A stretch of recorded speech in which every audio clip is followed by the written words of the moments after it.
Welcome to the Four Worlds podcast from Tomorrow's World Today. We're diving into the latest in tech, science, and sustainability, from nature's mysteries in the world of inspiration to the hands-on crafts of creation, the bold breakthroughs of innovation, and the scaled-up wonders of production. This is your ticket to the stories shaping tomorrow. And welcome back, everyone. Today we are joined by Abbie Moore, the COO of the animal welfare charity Petco Love. Abbie, thank you so much for joining us today. Thanks so much for having me. It's such a pleasure to be here. No, it's a pleasure having you on. This is another one that we're excited for. Now, before we jump into things, for the listeners that may have never heard of Petco Love, just take this time, tell us a little bit about the charity and how it helps animals every day. Yes. Petco Love is the nonprofit arm of Petco, and we help animals, we help companion animals in a variety of different ways. We have about 4,000 animal welfare organizations that are partners of ours, and over the years, we have invested nearly $421 million in those animal welfare organizations and their life-saving work. But we also have our own programs that we do to really make even more of a difference. So we've helped to save almost 7 million pets via adoption, different adoption programs. We have distributed almost 3.5 million doses of free vaccines, mostly to people who really, really need that help. And in many cases, their pets have never been to a veterinarian. And the thing that I'm here to really talk about is how we help animals via a piece of technology called Petco Love Lost that uses image recognition AI technology to reunite lost pets. And not to put all of the great things that you do to the side, because that's why I wanted to give you that opportunity to talk about those other things. But yes, that piece of technology that reunites the owners with lost pets is definitely why we had you on, but we didn't want to discredit all of the other great things that you did as well, or do, I should say. Thank you. Yes, we, for a relatively small organization, we really have our hands in a lot of pies and help in a lot of different ways. And there's so many incredibly brilliant people working on the team. And we're so lucky because our goals really are just to help animals. We have a number of different KPIs that we use to measure our work. But at the end of the day, the bottom line for us is just how many animals we can help and how many people we can help. And I do believe this is something that a lot of people can relate to and care about because, animals, when it comes down to it, so vulnerable, and helping them is something I think a lot of people can unite on. So we'll jump right into that Love Lost program. Tell me all about how that technology, how it works, specifically that facial recognition that helps reunite lost pets with their owners. Okay, you're going to have to stop me if I am just rambling on because this is one of my favorite subjects. Okay. So let me start a little bit with the problem that we're trying to solve. So, you hear about lost and found pets and first of all, anytime somebody loses their beloved animal, that makes a huge impact on them and their life. But there's also this big systemic aspect of the problem. So about 50 to 60% of pets that are entering animal shelters are classified as quote unquote stray, which often just means they're lost, right? Mm-hmm. And once they get into the shelter, they only have they have a pretty small chance of being returned home. Our return to owner rates, which is one of our KPIs, RTO, return to owner, for a really, really great shelter is probably around 30%. But we see it as low as 6%. So we're also in a time in animal welfare where for the first time in decades, euthanasia is trending upward instead of trending downward. And so if we can make a dent in that problem by A, preventing lost pets from coming into the shelter at all by reuniting them in the field, or B, reuniting them faster if they do get into the shelter, we can make a huge impact on life-saving. So that's really what inspires us and inspired Petco Love to first acquire this piece of technology called Finding Rover and then build it into what it is today, Petco Love Lost. As far as how it works, I mentioned that there's this image recognition technology, and we can go into that a little bit later in a little bit more detail. But the thing that's really cool about that is that it opens the door for us to reunite pets in a different way. Mhm. One of the major problems that people have when they've lost a pet is, what do they do? Where do they go? There's so many options. There's so many places for people to post lost and found pets. And so it was our goal to take all of those different sources of data and combine them into one database, and then use that image recognition technology to compare photos that have been posted on a number of different platforms, so that we can reunite, we can match the lost pet listings with the found pet listings. And so we partner with about 3,200 animal shelters. So all of their lost pets are coming into the system automatically. And we have partnered with Nextdoor and Neighbors by Ring, and all of their pets are coming into the database as well. And of course, people report Right. and found directly into our system. So that's really kind of an overview of how it works. No, that's incredible. Now, how do these owners access all of that? Where can they go to find it? Are they going to the shelters, or is it just a lot of people kind of corresponding with each other? Is there a lot of different avenues that maybe the owners can access? Yes. So that's a great question. Our goal is sort of wherever your lost and found pet journey begins, that somehow you're making it into our system so that we can use our technology to help you make a reunion. So if you go to the shelter and say, hey, I've lost or found a pet, in many cases, what they'll do is tell you to report that pet directly into Petco Love Lost. As I mentioned, we partner with a lot of animal shelters. And in addition to their own pets, the pets that are in their care coming into the system, they're also talking to members of their community who are reaching out to them for help. And even if that pet doesn't come into the shelter, they're recommending that that person report the pet into Petco Love Lost. So that's one avenue. If somebody post their lost pet on Nextdoor, let's say, or let me use Neighbors by Ring, which is a little bit different example. If they had a lost or found pet there, they're given an option to automatically have that pet also appear in our system.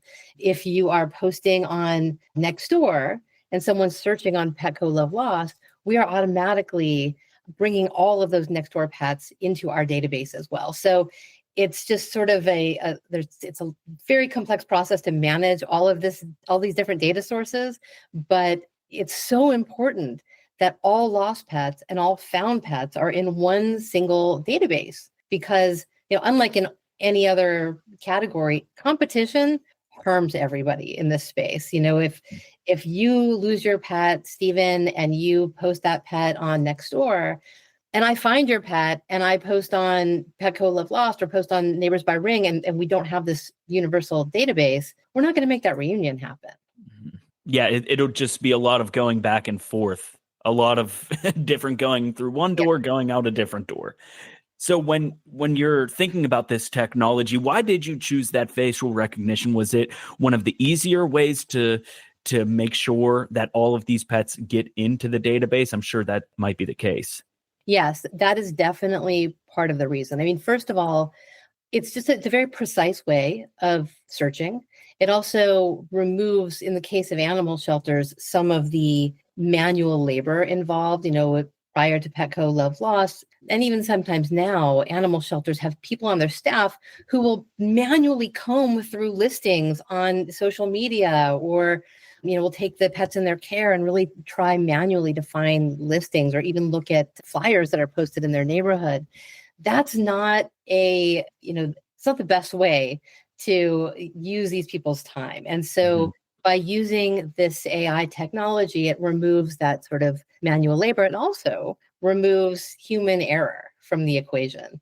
There are so many times when we make a reunion happen and we'll look at the lost pet photo and the found pet photo, and with the naked eye, they don't look like the same animal.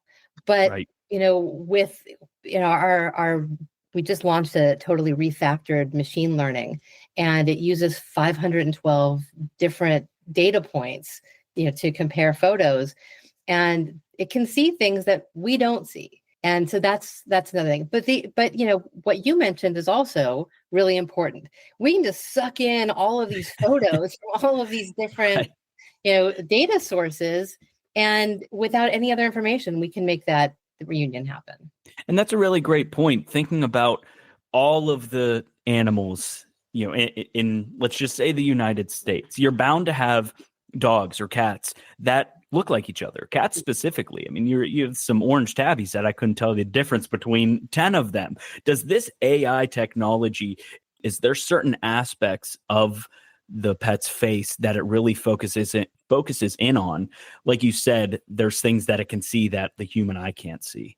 Yes. So it goes beyond facial recognition. It's the full image, and it, as I mentioned, it's 512 different data points, different combinations of data points. But yeah, it can focus in on things like eye color, on the shape of ears, on the distance between different features on the face, on body markings, different markings in the fur, tail size, all kinds of things that we don't see. And in addition, we can use multiple photos to create a composite of an animal. So if the first photo that someone uploads doesn't show a marking on the body, but the second photo does, our system will combine everything that we know into one sort of virtual image. It is really incredible what technology can do. Just throwing all of those photos and images together, it really is amazing what technology, specifically AI, is capable of. It really is. And, you mentioned all the households that have pets. I mean, this just to illustrate the scope of what we're talking about, it's about 89 million households own a pet. And our data shows us that 1 in 3 pets will go missing during the course of their life. And so, some estimates are about 10 million animals going missing every year. That's a lot of opportunity to help a problem that weirdly is very stigmatized. Also, people are very ashamed that they lost a pet, when in reality, these are animals. They have a mind of their own. They have instincts. They like to roam. Things happen. And so we just really want to take all of that weird emotion out of it and just help solve the problem. Yeah, you really don't know what will happen. Just a quick story. One of our Chihuahuas, Hershey, before we had adopted them, before we rescued them, we found out a story about her that she roamed for a year. Just got out, roamed for a year, and then eventually her microchip brought her back. Would have been great to have that that technology. Yeah. I mean, speaking of microchips are incredible. Yes. And, we always like to say if every pet had a microchip and every microchip was up to date, had up-to-date contact information in the system and was registered to begin with, and every person who found a pet knew how to take that pet to get that microchip scanned, we might not need to exist, problem solved. But there's just a huge problem with getting those microchips registered. For some reason, no matter what we do to encourage people to register that microchip, they're not doing it. Or if they're moving, they're not updating that information. Right. But we can still make a reunion happen based on microchip number, even if that microchip has never actually been registered in any system. And we did that recently. There's an incredible story of a guy in Manhattan who, and this actually made the news, it was all over the place, so you may have heard this story, but this guy, Michael, and his dog, Millie, she was on a walk in the East Village with a friend of his. She slipped her, and I'm talking about the East Village in Manhattan, slipped her collar. Somehow she ran 10 miles to Harlem, where she was hit by a car. Oh, geez. Picked up by a Good Samaritan who stopped traffic to get her. And then that person took Millie across state lines to Paramus, New Jersey, took her to a veterinary office to have her seen for her injuries. And the veterinarian uploaded her to Petco Love Lost. Wow. Now, in the meantime, her owner is uploading her to Petco Love Lost, and we have a field for microchip, and he realizes, oh my gosh, I've never actually registered the microchip, but I have the microchip number on the adoption paperwork, and so he added it in. The veterinarian who's seeing Millie scans her, finds the microchip number, adds that to Petco Love Lost, and Millie was home 14 hours after going missing and crossing state lines. That is incredible. So if anybody could take something away from this podcast, if you have pets and haven't registered your microchip, I think that's a pretty darn good story to encourage them. Yes. I mean, you can't take enough precautions when you're talking about someone in your family who means so much to you. And, when you look at the data, it is likely that your pet will go missing at some point during their lifetime. Yeah, absolutely. And that's just a great story to kind of emphasize the, let's say, urgency and necessity. Are there any other stories that may come to mind just from your personal experience with your time at Petco Love that kind of, again, emphasize the necessity? Yes.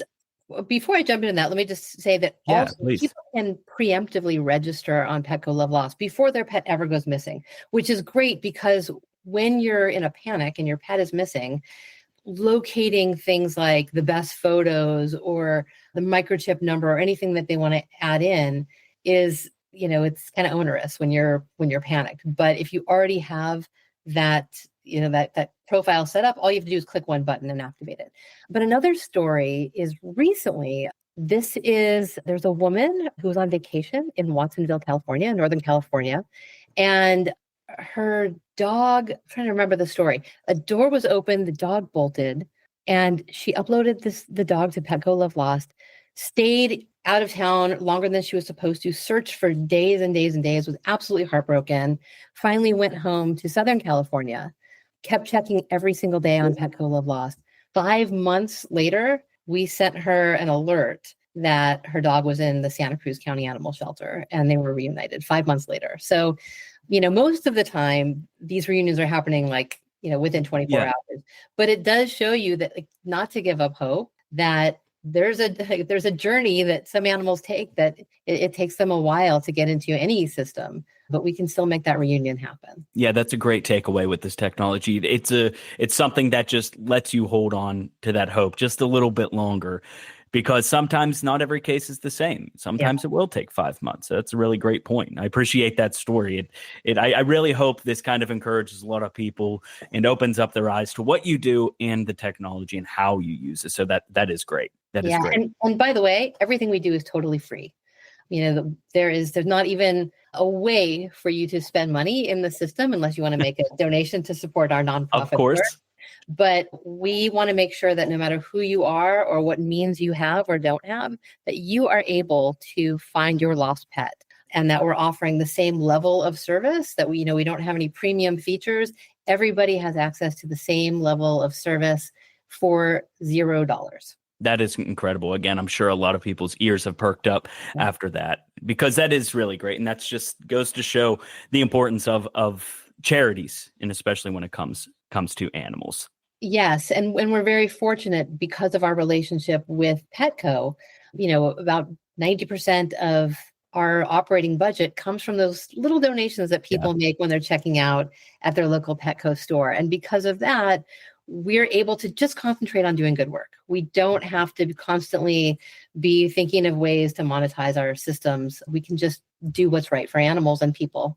Another great point, really. Now let's talk about the creation of Petco Love Lost and its platform. How did your team, the teams maybe before you, how did they go about in the early stages building that Love Lost platform? Yeah, so let me preface this by saying I am not an engineer, but I will tell you all of my understanding. So as I mentioned, the first iteration of what became Petco Love Lost was something called Finding Rover. And they were just brilliant in their foresight. This was long before people were really talking about AI, long before generative AI was part of our daily vocabulary. And they realized that there was this opportunity. Now, that technology became quite outdated. Early challenges, of course, with any machine learning is finding enough data to train the system on. Now it's a lot easier for us. We have about 10 million photos passing through our system annually, and it helps us to really constantly be training the system to be smarter and more independent, and to recognize different aspects and to weight different aspects of a pet's image differently and correctly. But early on, where do you get millions of photos to train on? So that was a challenge. And also back then it was very manual, entering in the photo and then tagging different parts of it, and even manually creating an outline of a photo of a pet. Luckily, we don't have to do that anymore because systems are so much smarter and will continue to get smarter. Unlike a microchip, this system is not like a one-to-one match. It's not like you upload your photo, we give you one result. This is definitely your pet.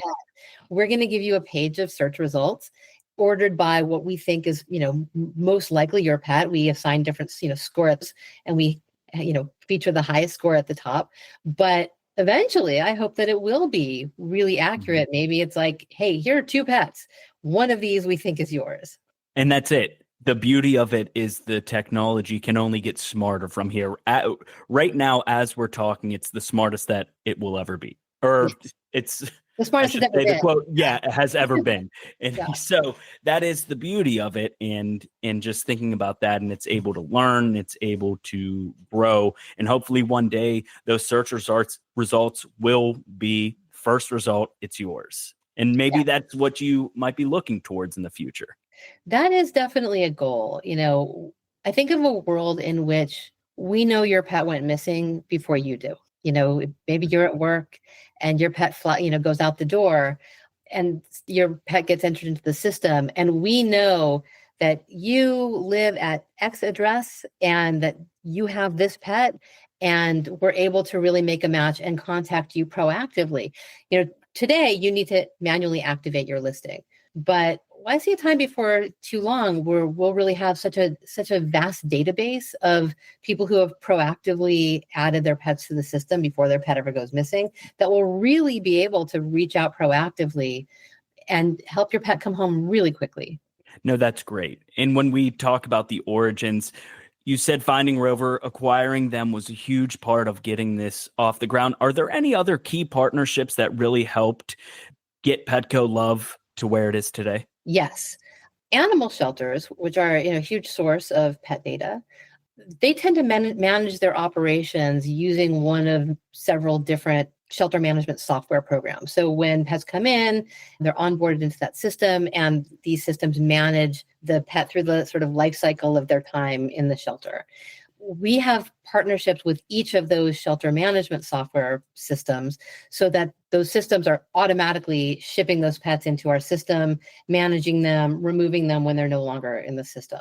That was enormous. I mean, it's a huge effort, but also has a ton of payoff. And now, I mentioned that we also have this sort of B2B2C part of our strategy where we're also using those relationships to reach members of the public. And so, when we look at any kind of multi-sided platform, really depends on having enough users on both sides of the platform. For us, it's also, we need to make sure that, and I digress, but that we have, when we look at lost pets versus found pets, that's kind of equal. And even geographically, if I'm looking in Los Angeles or Omaha, Nebraska, I need to make sure that I have an equal number of lost and found pets in those specific areas. And so, we look at a lot of different aspects to make sure that we're doing the best job. Yeah, absolutely. And speaking of that, you answered a lot of the questions that I have prepared. So I just appreciate that. And that takes me to kind of my next point about just the future of this innovation. What other pieces of technology? Of course, we talked about the microchip technology. Are there any other forms of technology that you'd like to tap into to kind of enhance the system? Yeah, I mean, I think this is probably a ways off in the future because, there's so much work to be done in what we're doing and to perfect what we're doing. But, I'm personally excited about biometrics and using more things like, nose print technology and paw print technology to help make our world more accurate and empower people, everyday people, to do this work. Not everybody has a microchip scanner, but with Petco Love Lost and other systems like that, it really does enlist the help of the community and bring them in as a partner, because animal shelters are, they're filled with people who are just doing great work every day and they care so much, but the onus should not be on them to solve every problem, the community needs to step up and be a part of the solution. And so that's really what we're trying to do, is take some of that pressure off of the animal shelters and really democratize the ability to reunite lost pets. You're absolutely right, because a lot of those employees are volunteers at those shelters, and every corner you look, those shelters are often overpopulated. It's really sad to see. And I think that's something that Petco Love can really help, is alleviating that pressure, just like you said, from those shelters. Yes. Yeah. And to dive a little bit more specifically into what's happening currently with animal shelters is, we're still seeing adoptions happen, and we're not seeing a huge increase in animals coming into the shelter, which I know there's a lot of reporting out there that it tells a different story. But what we are seeing is the length of stay of animals in shelters going up. It's taking longer to get them out the door. And because of that, there's an accumulation of pets that happens in the shelter. And that's what's causing this overpopulation and bringing us to a time when perfectly healthy, friendly, adoptable pets are at risk because there's just no space. Right. And we can go on and on about that and addressing that issue, but just with hopes of Petco Love, definitely one day alleviating that. And then my next question may be a little difficult for you, so I just want to prepare. You gave me the percentages of the return to owners, the RTO, I believe is what you called it. Roughly how many pets has Petco Love helped reunite with their owners? Okay, this is a great question. Okay, good. Let me preface, let me say it's 120,000 that we know of. I mean, that's just from the last couple of years. And we're kind of on this hockey stick part of our growth where, it took us a while to get sort of off the ground and rebuilding the technology. And now it's really taking off.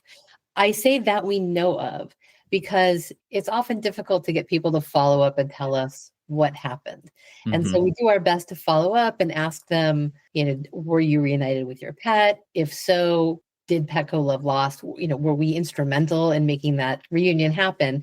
And that's where we're hearing from individuals. 120,000 individuals have told us that yes, their reunion happened, and yes, it was Petco Love Lost that made it happen. That is absolutely incredible, and we'd love to see that number go up. And with hopes that number is more than what it is, and you'd have to assume that it is.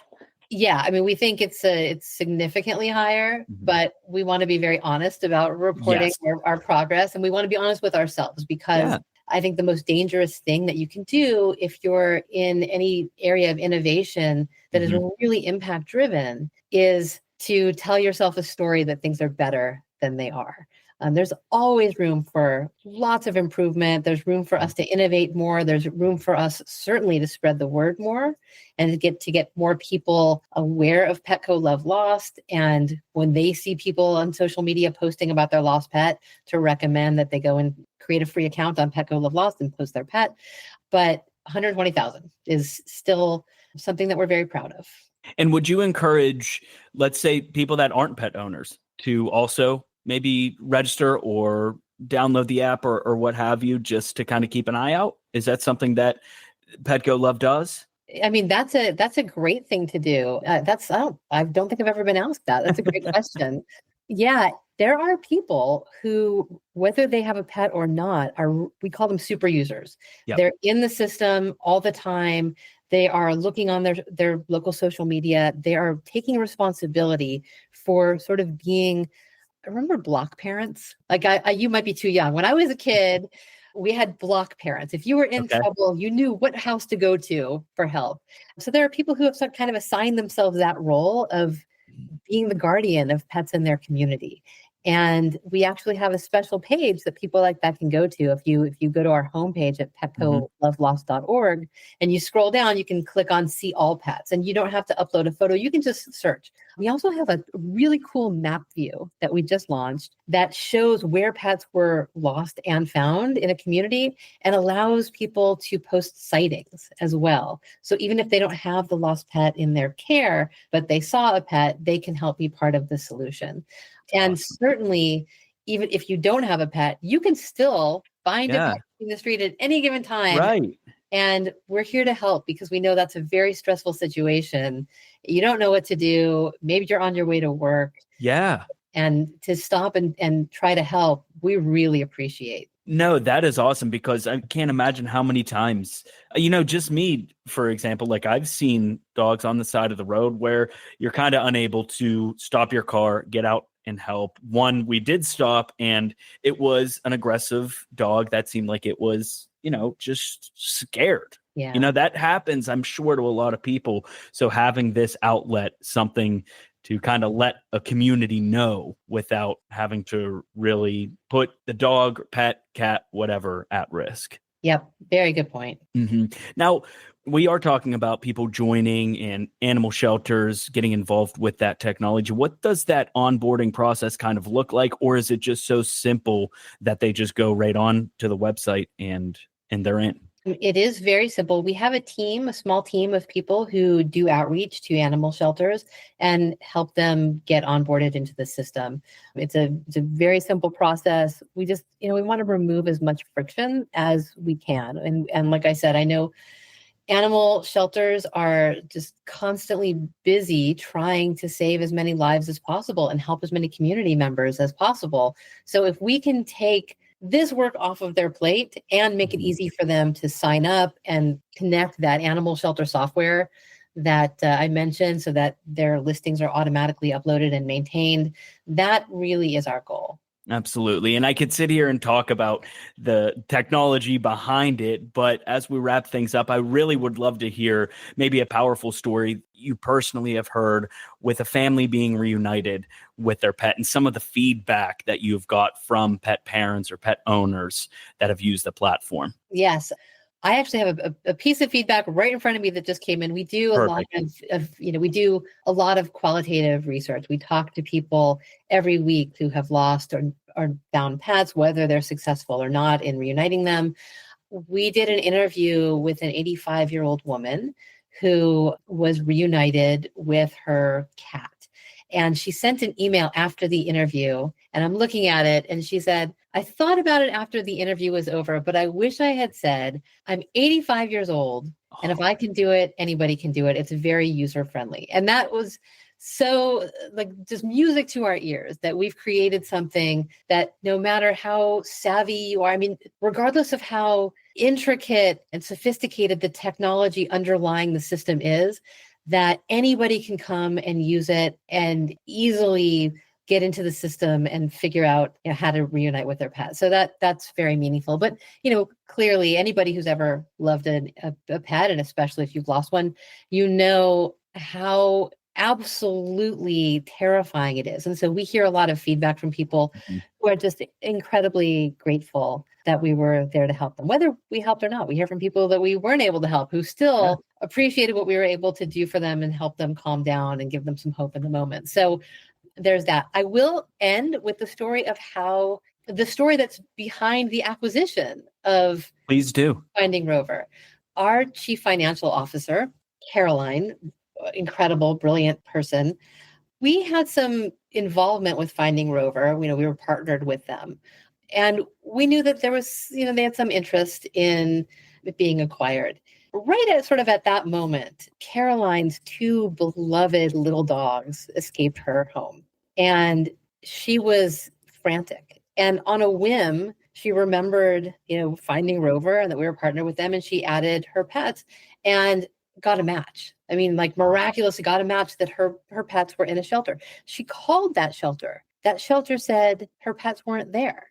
And so she was able to go to the shelter and say, I know my pets are here because I see there's a match and I see the pets, they're in your system. And she was able to get her pets back.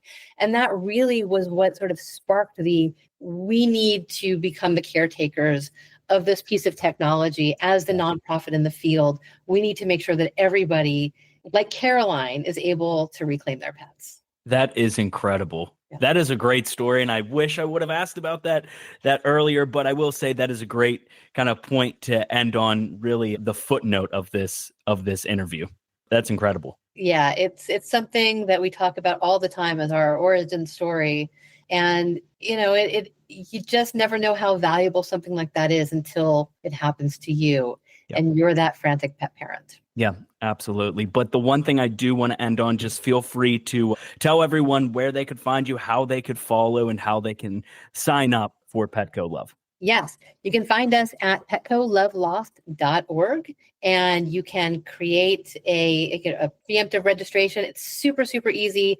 It's just the bare minimum amount of information that we need from you. We're very protective of people's personal information. Also, we don't sell it.